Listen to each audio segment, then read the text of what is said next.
To set time limits for apps on iPhone 16, first open the settings. Now you have to start scrolling until you find screen time.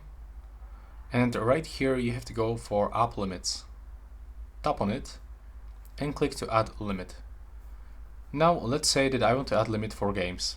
So I have to click here on this arrow and I just actually turn it on for every games. But if you go, for example, for the social apps, you can actually change this. Okay, it looks like that, unfortunately. Okay, right now it works. So you will have to unselect like all of this social, and then you can pick specific app and then click next.